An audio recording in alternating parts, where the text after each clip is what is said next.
we were also asked some further questions regarding our Victron setup, so I thought I'd give you a bit of a tour. So this is the original what comes with the motorhome, and then this space would normally be storage. And what we did is decide to remove the battery from under the driver's seat and relocate the batteries within this compartment, which also meant we could expand out to multiple batteries. So just under here are 3 Sterling amps batteries. So 2 of those were repurposed from their old BMS system, and one of us are brand new, which we bought the brand new one, realized they were a great product, and then I got the opportunity of purchasing 2 amps batteries that had got the old series non-Bluetooth in, which had a bit of an issue where every 40 minutes one of them would effectively stop responding, or so I think the BMS actually clicked off for sort of a microsecond or 2, which not so great if you've got an inverter. So I was told this when I bought them, but we got them for a great price, and I re-BMS them. What an absolute nightmare trying to remove the casing to do it, but Sterling were really helpful in terms of how to do it, which was good. So I love a bit of techie customer service. So in our case, we've got solar controller.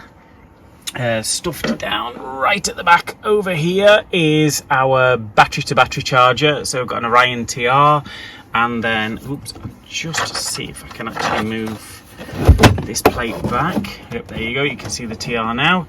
And then actually further behind that is the smart shunt.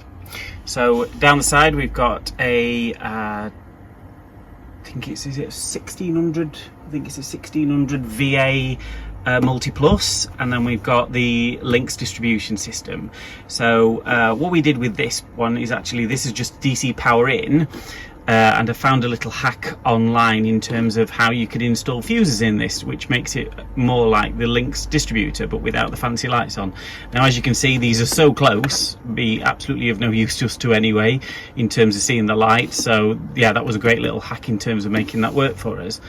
In terms of cables, I think the majority of it came from Simply Split Charge. So I purchased a crimper and did, followed the guidelines in terms of how to do it. Lots of advice online in terms of crimping the cables. It's quite a hefty hydraulic tool that you have to do them with for safety.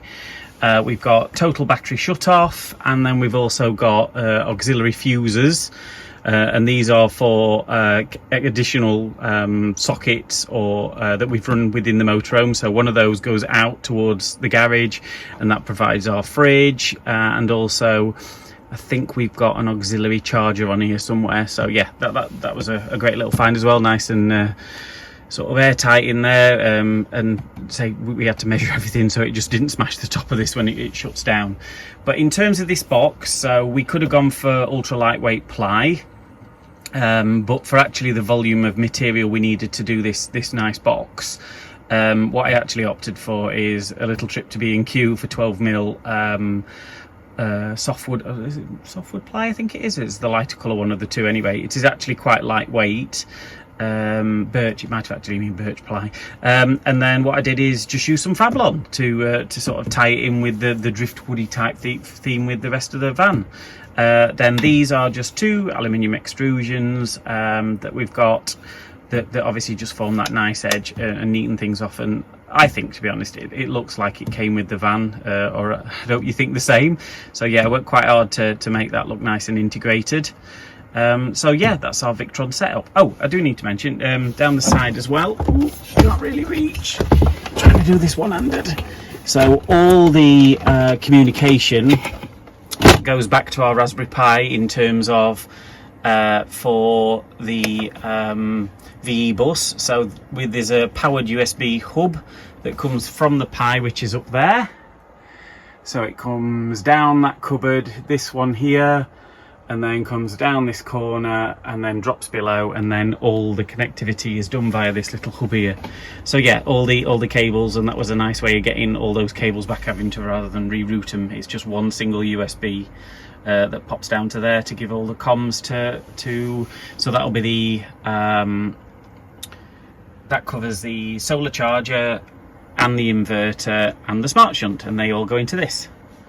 So yeah, so I can't quite show you the smart shunt, that's shuffled right behind there, but again, with the connectivity in terms of the panel, you don't have to actually access a lot of this after. So yeah, as we can see, so there we go. We've got 2 chargers in this case. So we've got one that feeds the direct to battery, which is that bank down there, and then there's the Sargent Smart Charger, which goes into the panel. And what we can do through Swift Command is actually, this is this one. What we can actually do is choose to, on a smart setting, charge the house battery, as they call it, or the leisure battery, and then the vehicle battery. So that gives us sort of great in terms of that being able to top both up. So as you can see, you've got the inverter there. So we've got the usual sort of on-off inverter only mode, charger only mode.